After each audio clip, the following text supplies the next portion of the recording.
All right, so welcome once again, and I'm gonna start the PowerPoint. So this is PGE 310. I hope that's the class that you want to be in. If not, there's time to change the classroom. And its long title is Formulation and Solution of Geosystems Engineering Problem. There's more generic title would be Introduction to Numerical Methods, which is something that is applicable to all engineering and science fields. So my email is given right here, and contact information. You can typically, the best way to contact me is to email me, really. Okay. So we will today discuss syllabus. I hope everybody has a copy. I did post a copy on the Canvas website. Most of the information that you need for this class will be posted on that website. So just be alert. I don't know how you set up your alerts, but make sure to review it at least once or twice a day, or otherwise you might miss something. In terms of timing, for the most part, you will be able to review it at the end of the day, but sometimes I will say, we worked on something in class. Please post the solution until 11 p.m. So in that case, you would like to get that information around 2 o'clock rather than getting it tomorrow, okay? And we will do the course introduction and motivation. Okay. So my name is Masha Pradanovic. Sometimes you will see it written as Masa. That's because the special character has been modified. I throw in an H so you can know that it's Masha, not Masa. I'm a little particular about it, specifically because Masa in Croatian, which is where I'm from Croatia, means mass. So I don't know if you like, if I refer to you, hello mass. So please don't use Masa. Everything else you can mess up. Let's say Masha, or if my last name is too difficult, I respond to Dr. P as well. Dr. Masha, just Masha, whether you title me or not is not important to me. That might be important to you. I'm open to everything except for Masa. Okay? Now, I've been told that Masa in Arabic means a jewel, which is beautiful, but it's not my native language, so first thing that comes to my mind is still Mass, okay? So in that sense, please try to be careful. And if I ever mess up your name, you have a way to retaliate. So, so we can be even. Okay? You can find if you want to look at some of the research that I do, I have an active website, and I respond, well, the best way I respond is to email, or if you find me in person, leaving a phone message on my phone doesn't really work to reach me. I kind of actively ignore phones. I'm just not a big on phones. Okay? All right. So my background is I originally come from Croatia. I did my bachelor's in applied mathematics at the University of Zagreb. And the nature of applied mathematics is that you got to apply it to something. And basically starting graduate school, which was at Stony Brook University, also known as State University of New York, I started applying it to porous media problems.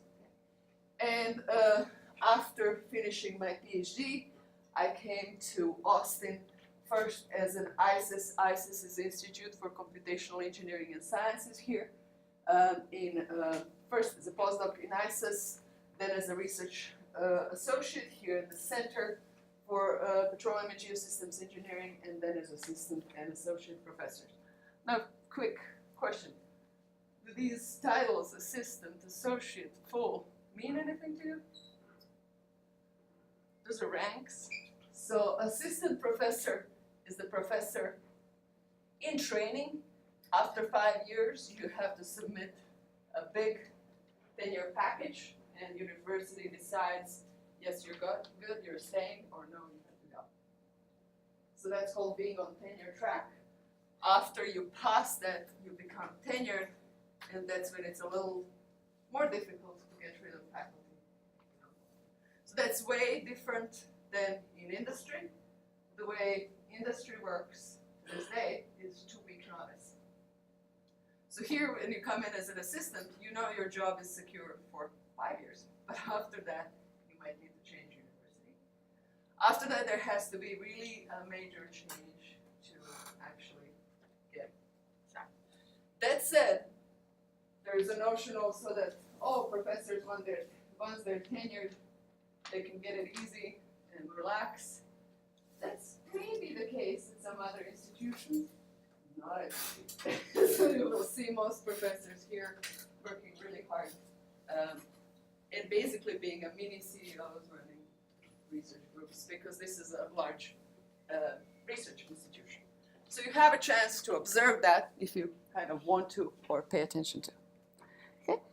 My research interests are flow and transport in porous media in various shapes.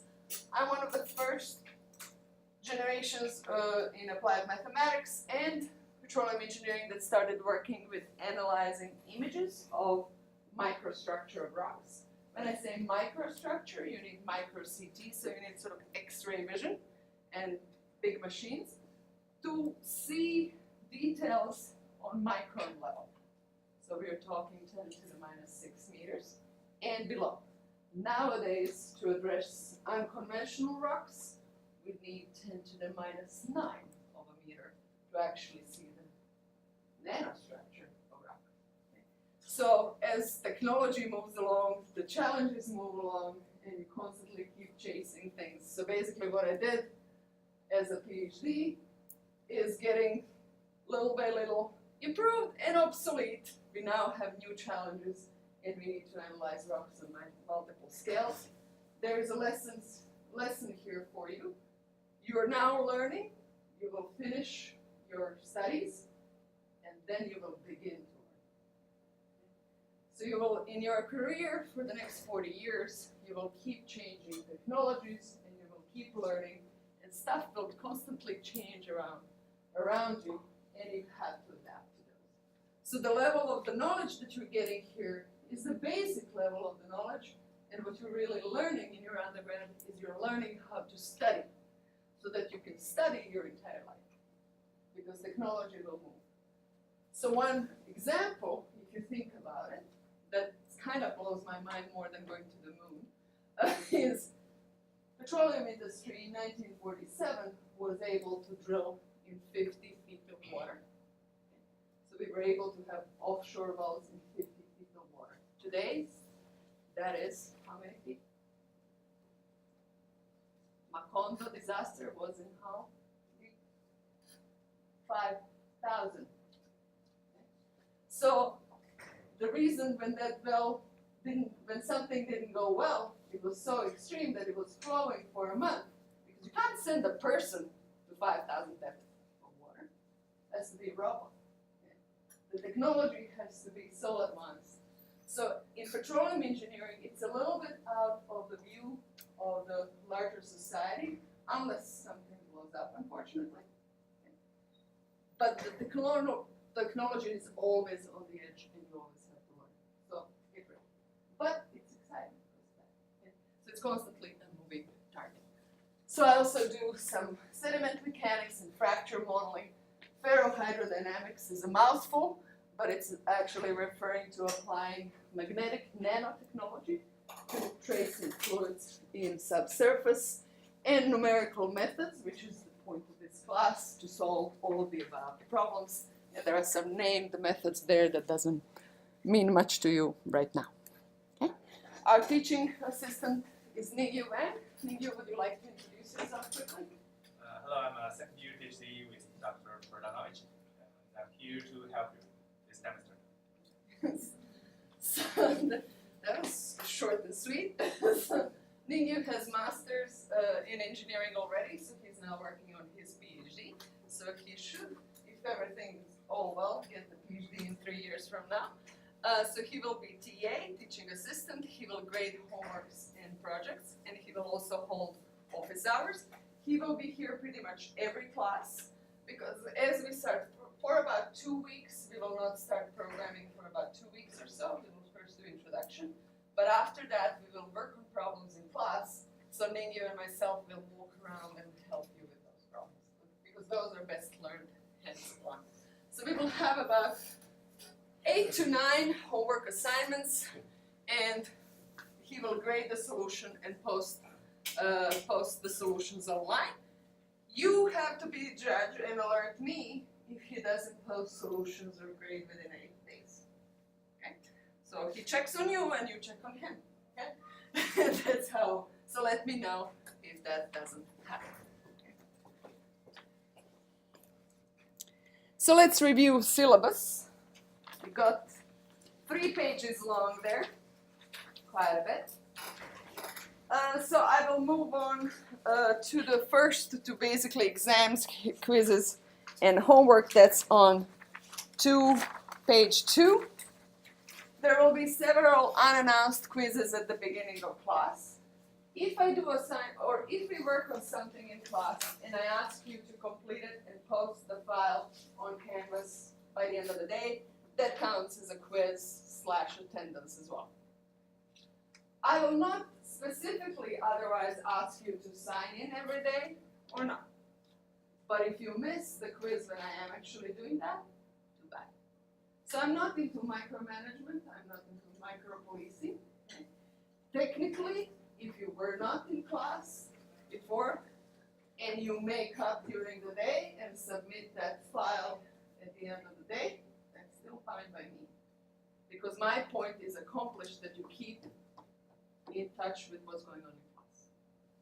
That's it. If you missed something and I didn't know about it and it was actually an excused missing of class, then you should tell me in advance. So if you're going for interview somewhere, or you have a health checkup or something that would fall in line of this being an excused abscess, just email me before and say, Dr. P, I'm going to be there and there, and then I will simply remove that quiz from consideration.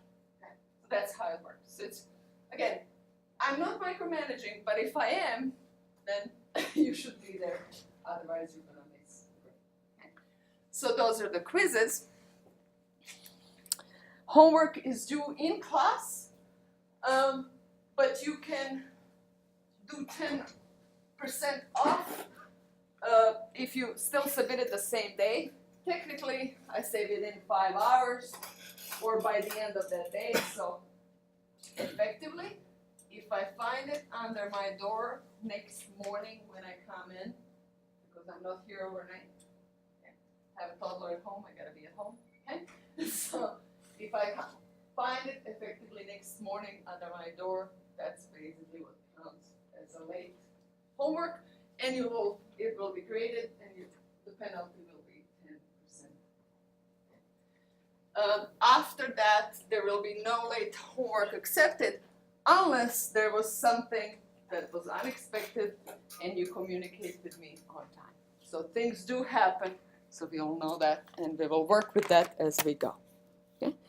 And as I said, there will be approximately 8 to 10 homework assignments, and one of them will be a computational project. It will be worth 2 homeworks in terms of grading, and you will work on it as a team. So typically 2 to 3 students per project. Part of it is how do you communicate. Okay? So there's an exercise that you will not work in isolation, period, on anything ever. Okay? So petroleum engineering is way too large. There's way too many moving components that you need to know about. It's not designing your little chip on this big of a piece like electrical engineering do. It's going to the reservoir. There's geology, there's chemistry, there's all kinds of things that can go wrong. So you do need multiple expertise. So you need to figure out who it is that you have to work with. Okay? So assess who would be the best to put on what part. And somehow split the project so that it gets done by the deadline. That's how industry works. Well, that's how life works, really. Okay. So again, I mentioned this, and I'm saying it again. Any cases that need time adjustment, simply let me know. We go from there. Okay. Now, in terms of working on your own, coding, as it will be more and more obvious as I introduce the matter, is something that moves in files, text, it's easily copied. Everything that we will touch upon in this class is a classical problem. There exists at least 10 textbooks on the matter. So likelihood is there is a solved solution somewhere. Do you copy it? Short term, it could help, especially if Ningyu and I are a little tired and we missed the part that some of the pieces of the code looks odd. And we are tired because we typically grade at 2 a.m., let me tell you. Okay. So I mentioned the toddler, I gotta wait for that toddler to go to sleep. So we could miss it short term. Okay? You could actually escape with it and get a full grade for it. But come exam, you have to write down, handwrite the solution. You're not doing exams on a computer. Okay? So you have to know. So just because there's a solution out there, so again, we're doing introduction to numerical methods, so most of the stuff we're doing here, it has been worked on in some way. Okay? That doesn't mean that you know it. So focus on learning for your own sake, and that's also how you should approach pretty much everything. So yes, can you copy? Yes, you can, always. Okay? Does that benefit you, regardless of the grade that you get? Is another matter. So chasing grades or chasing a specific, I want an A in this class, is not a vision. It's sort of a low-level objective. Because whether you get A or B or C in this class, that still doesn't really say what are you going to do with that knowledge when you need it. So focus on a bigger vision and bigger picture. Everything else will fall in place. I can also tell you from experience that just having all A's, it puts you out there in terms of like, oh, you will get on top of some pile when they're looking to fill a position and so forth. But ultimately, it's you, and what do you do with that knowledge? And again, whether it's A, B, or C, it's all relative. It's what you do with it. Okay? So have that in mind once you get here and there bummed, oh, you didn't get grade you thought you would get. Most of the time, you're served well if you learn how to lose. Because in life, you're always going to go up and down and up and down. And it's how you pick yourself up after losing and move on that matters. Period. So please study on your own and otherwise state where you got the solution. So again, working through the problems on your own is also simply more satisfactory, okay? Because you got it worked out. Do you always work just with you? No. As I said, ultimately you will do teamwork. But always look at the problem first, think about it on your own, pose your question first before you talk to somebody else. Solving a problem often is just formulating that question. And even if you formulate the question, you send it to me and you're like, I knew that, okay? It's that process of writing it up and sending it to me, even though you kind of regretted it you did, okay? Is what actually sparked that thinking process and made you actually retain the knowledge. So pose your own questions. Don't worry about it. My memory is short and I handle approximately 100 emails per day. I will not remember what you sent me and when. 3 days after is typically forgotten. So don't worry about looking this or that. Just pose that question, just care. Everything else will be fine. So again, there's a carrot and stick always. So I can also tell you from my experience, when I look back on my undergraduate and graduate courses, those that I really appreciate are those that I hated during the process because they made me work really hard. So at the time I was like, this professor this and this professor that, and how dare he or she do this or that, or ask this or that question, or give us this big of a homework. But ultimately, those that were easy, I barely know the title of. I didn't gain anything. What did I do there, sitting in that class for so many hours, if I actually didn't really engage myself? So there is a bit of a, that's how humans work, really. You complain about something that makes you work hard, but ultimately that's what matters, and that's what helps you later on. So think about that during these projects and homeworks when they get a little difficult, but try to work on your own. Okay? Speaking of copying, I should make that clear. Code is easy to copy, and code is easy to spot that it's copied. Okay? So you have two files. There's these days, if you really go after it, there's these days so many solutions that can help us in finding who's copying, but typically it's rather obvious. Okay? So be very careful to, even if you consult somebody's solution, process it on your own, understand it, then write it down. Then it's not copying, then you actually know what you're doing. Okay? So again, a lot of this will look similar because these are the problems that have been solved before. So even if you refer to somebody's solution after you pose your first questions, okay, you understand it, you process it, you write down, then it is your own. Okay, then it's already a matter that has been processed. And if you are reported, you go to the dean of students. Do you know what happens? If you have two of those, you're suspended. And that has happened in this department. We don't even try to do it. If it happens, I reported once. There was a set of two students.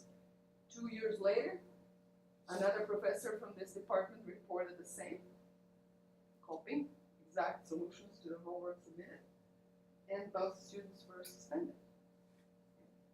Is that worth your undergraduate education?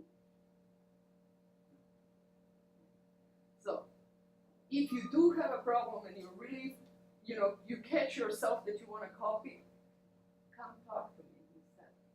Okay? We'll figure out, can you delay, again, the sky doesn't fall for one delayed homework. So please don't do that, again, having long-term in mind. And these are called dishonesty records. They're printed with your, anybody requests for your GPA and for the list of courses gets that printout as well. So you don't want that on your record. Okay? And that's because we come from UT Austin, and what starts here changes the world. Okay? That change doesn't start with copying, trust me. Okay? Copying and cheating, that's not how it works. The PGE department is constantly within top, and this is an old sentence. We have been number one for a while, both in undergraduate and graduate education. And we want to stay there. You want us to stay there. So you have to do your part. The more people do copying and cheating, the quality goes down. Okay? And it's basically your investment that goes down. So be careful about that. Think about high expectations. Again, most of the time, all of you are talented. Okay? You wouldn't be accepted to UT if you weren't talented. Just talent is never enough. Hard work is the other part. So you are actually better off if you're hardworking but not talented than the other way around. You can look at the examples of that throughout. So hardworking has to accompany anything that you do, especially if you want to remain successful for the length of your career. You can ride on talent for a short time, but then it will fizzle in discipline. So just talent ain't gonna work. All right, and if you have any disputes, so you all make mistakes, I make mistakes, especially when I grade at 2 a.m. Okay? So alert me to those mistakes, or if you don't understand how something was graded, bring it up, but bring it up on time. So there's something that happens that if I'm grading entire class, for instance an exam, I call it a short-term memory. It stays in my memory how I graded in the system, even if I write down the details for a while. After a week, I cannot claim that I remember correctly how I graded everybody else.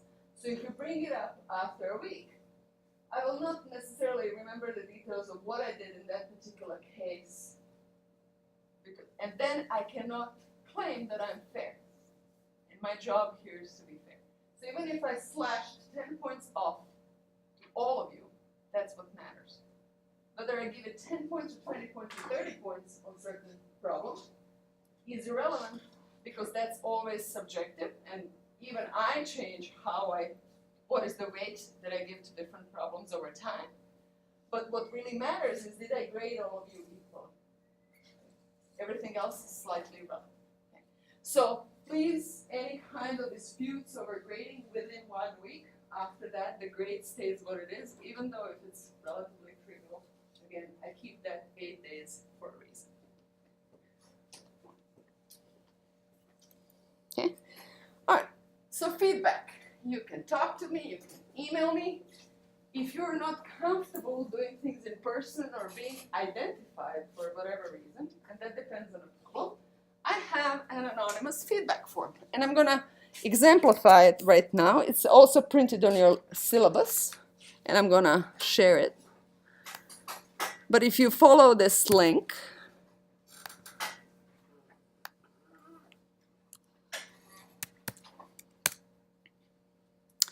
you'll get this form.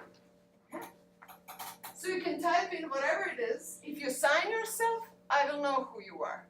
If you don't, I will not. So I will say,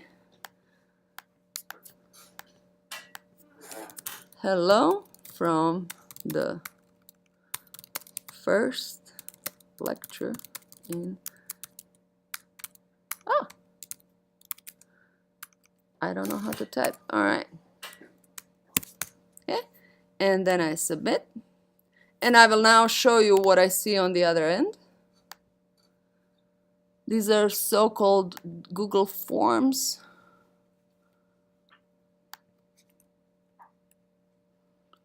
I need to find it though, not documents.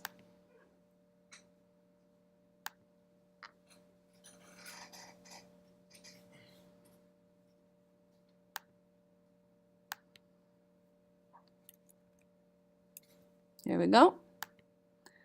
So this is what I see on the other end. It's an old form. This is the form that I've been collecting responses for a couple of years now. So all I see, if I can get there. Oh, come on.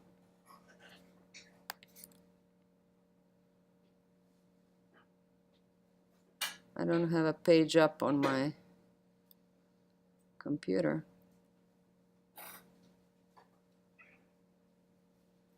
So what I see, as you can see that here, is timestamp and whatever it is that you wrote. And I'm gonna get there. So here is hello from the first lecture in PGE 310. Okay? So it remains anonymous if you want it to be, or otherwise you sign yourself. So for instance, there was a question from last semester, can you briefly explain how to sketch streamlines from problem 1 on the project? You can ask that question in class or after class. There will be a little bit of lag of me noticing that. Okay. I will also sometimes collect and say, please ask questions, and then I will bring them to class and basically go through them. Okay. So that kind of decides for me what to review and what are the problems are. So again, it's one of the ways of communication. You pick the one that you're most comfortable with. Okay. All right. So let's actually now introduce what it is that we're going to be studying. So course topics are introduction, linear algebra overview. How many of you have done differential equations course already? So some of it will be review. Okay. The others, you're in differential equations right now. So some of it is concurrent. I think differential equations go over linear algebra a little later. And we need it a little sooner, so we're reviewing it in this class, so it doesn't really matter where you're at. Okay? Some things will be done slightly differently. Oh well, there's always multiple ways to do things. And that the reason is that linear algebra tells us something about vectors and matrices, which is the main way to store data. Okay? To store data and manipulate it, and that's what linear algebra actually does. Okay? It develops a theory that helps with that, among other things. So in order to actually start working on anything, we kind of have to have that down. Then we will move on to MATLAB and basically say, okay, well, how do I now work with these vectors and matrices in MATLAB? How do I store them? What do I do with them? And elements of programming. As well as the moment you're programming, you're making errors. So we need to overview what errors are and how do we correct them, which is also referred to as debugging. Okay? So this is all introduction that will serve you well in any other course. Okay? It's basically just the fundamentals and developing your tools for addressing numerical methods. And then we will actually start with the methods themselves, root finding, how to find x such that f of x is equal to 0. That's very cryptic, but a whole lot of problems in any branch of science and engineering can be formulated that way. Okay. Then we will move on to systems of linear equations, which we can actually, well, okay, what if I have multiple x's, which we were going to review to x1, x2, x3, and so forth, and multiple f's that have to be 0 at the same time. And this, one of the simplest equations, systems like that, is a system of linear equations. Okay? So that shows up in every branch of science and engineering as well. And then curve fitting in geosciences. We have so much data that often the best we can do is like plot one property versus another and try to understand what's going on and see whether we can apply it in our next reservoir. And curve fitting helps in making sense out of data. Numerical interpolation will be there depending on how we progress in course.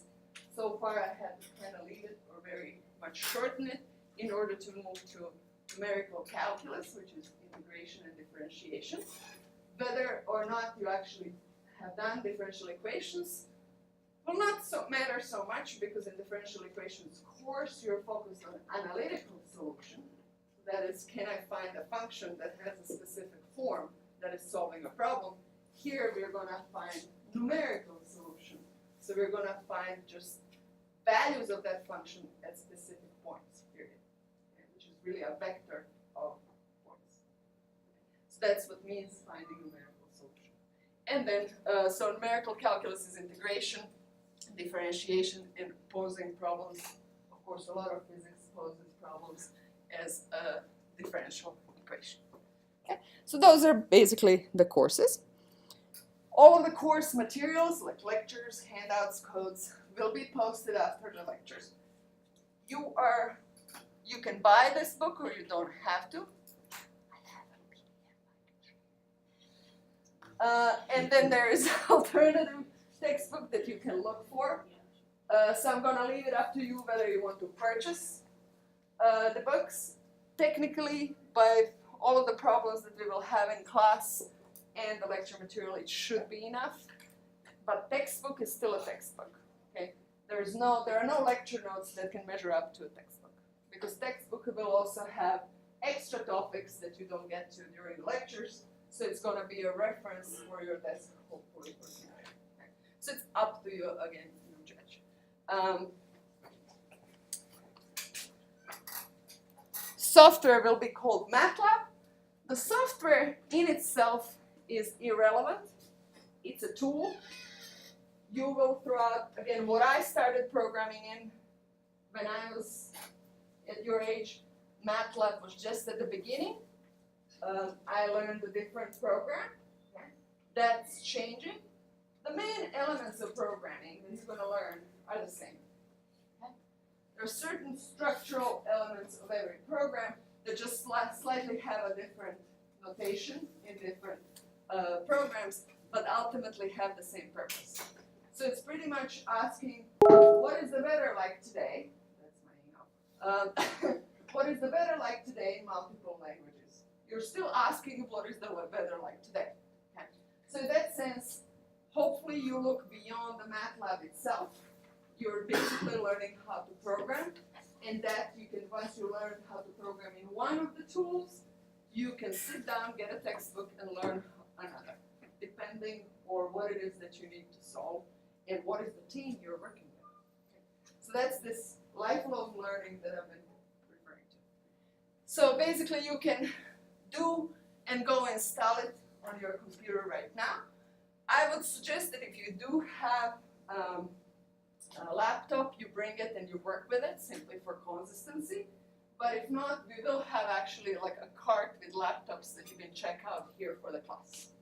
But then you will have to email yourself the result or so, store it somewhere so you can access it later. So that's up to you. So we will have computers available, but for solving homework, you either install it on your machine, wherever that machine is, or you go, there is MATLAB installed here in the computer labs on the 3rd floor, so you can access it there. That I, again, leave to you. We will not use okay, just a moment.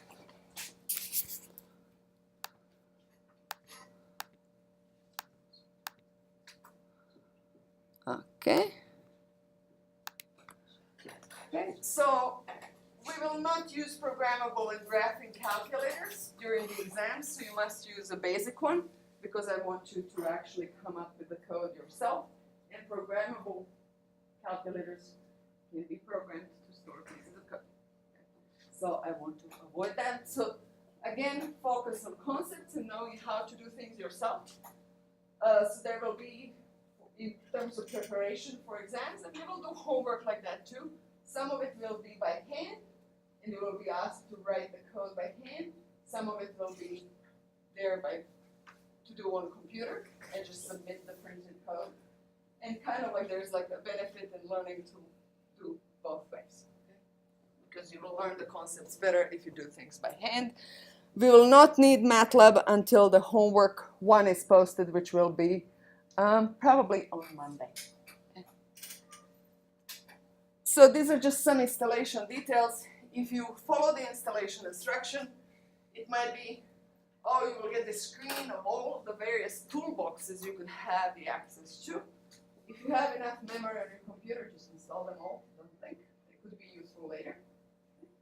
If you don't, then the only two, I'm thinking of putting image processing as part of the one of the examples, so it might be useful, and symbolic toolbox might be useful in your other classes, not in this one, but you can actually differentiate analytically and get this symbolic result as opposed to evaluate it numerically. It might be helpful in your either calculus or ordinary differential equations.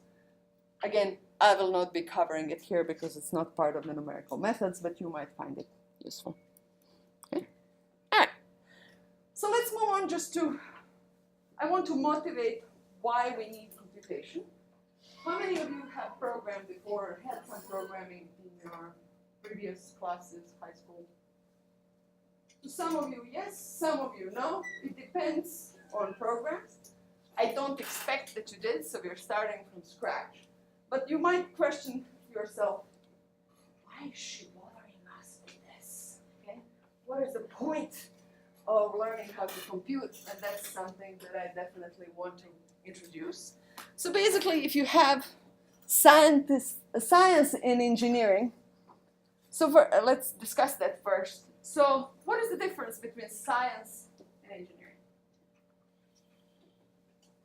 Why aren't you in chemistry department as opposed to petroleum engineering? What's the difference?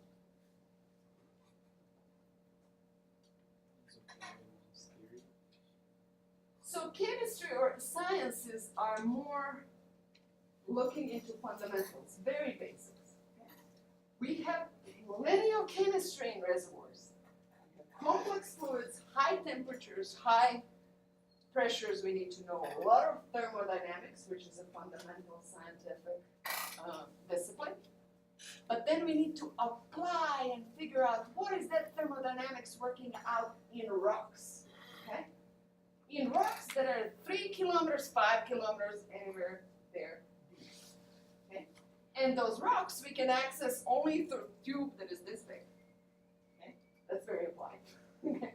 So, can you know all of the fundamental details of what is happening in your reservoir at 100 Celsius degrees at depth of 5 kilometers? Do you know what's happening with all of the fluids and what you actually have down there? No. A scientist in their little dish in the lab, they do. Now, we need both. Okay? It's just that you kind of approach different problems differently. And as a scientist, you can kind of isolate your problem a little better. Even in most branches of engineering, you can isolate problems really well. In petroleum engineering, that's the hardest. Okay?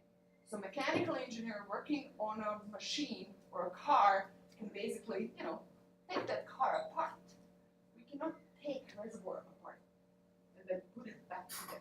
Okay? Doesn't work that way. So we have to actually work with a lot of implicit knowledge. Okay? It's useful to know how fundamentals work, but we will have to do this jump, sometimes in our imagination, from the very fundamentals to what it is that we are actually seeing. So in a lot of branches of engineering, you can actually, so if you're in chemical engineering and you're designing a reactor that you can take apart, basically down to the 2 decimal points, if you know what you're throwing in, you know what's going to come out, again, down to the 2 decimal points in terms of mass or whatever, molar fractions, whatever it is that you're monitoring. It doesn't work that way in petroleum, okay? If you're in the same order of magnitude, sometimes you're happy because you got the basics down. Yeah? You have the major idea of what's going on. So that's essentially the fundamental difference. Okay? Scientists, they seek to understand nature at its very fundamental core, and they can isolate details. Engineers, they have to design and build things, so often the way you design and build. So for instance, today in Austin, we have floods more or less under control. I say more or less because here and there's still some engineering needed. So when there is a flooding problem, there was one a year ago, when they had to open the floodgates and half of the Zilker Park was underwater, this much of water. Okay. So that's the control. Okay. That came after a lot of trial and error. Okay. They had to build 2 or 3 dams on Colorado River, close to downtown, in 1930s. They would build one, get overrun, build another, get overrun. Okay. So a lot of trial and error until they figured out, okay, the one that works. Okay. That's how often engineering works. You might not have all of the data. Even if you understand the fundamentals, you might not have all of the data of how much water will come through in order to design something well. So you kind of have to play with working with it, and that's what engineers do. So they design and build things, and they improve them as they go.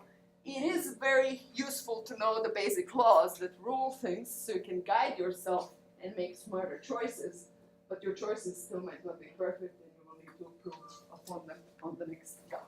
And it's very important to sort of predict overall behavior of the system and know which law to apply. You can know a whole lot, but we need to distinguish of what is important.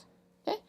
So in petroleum engineers, as I pointed out already, you're dealing with some of the most complicated situations, and you don't always have all of the data about the subsurface that you would hope to have. So it's good to have good knowledge, but then you also have to employ your imagination and try things out. Okay? So in terms of tools for building knowledge, what are the major tools? I have some pictorial introduction here. What are the tools? What is Einstein? What does he symbolize? Which theories he makes? Relativistic theory. So theory, just theoretical knowledge of how things are supposed to work, sort of on the board or paper. Then we can actually take things to the lab. There is a rock sample here. There are transducers measuring acoustics and so forth, right? So, and then there is the third one is symbolizing actually numerics. So basically, you have theory, experiments, and computation. Computation is the subject of this course, how it works and how can we use it. And essentially, it's one of the most recent tools. So when were computers sort of born, give or take? 1940s, 1950s. How big were they in 1940? This room, one computer. Okay. What is the size of the computers? Okay. Oh, okay. Bare one. Smartwatches. Today we just wear them. We don't even notice that we actually have a computer. There was recently news they had to withdraw pacemakers because they could wirelessly communicate, and somebody could technically log into your pacemaker and disable it. This is, of course, a security issue. your little pacemaker communicates wirelessly, which essentially is a little small computer. Pacemakers are not very big, and yes, you wear them permanently. Okay?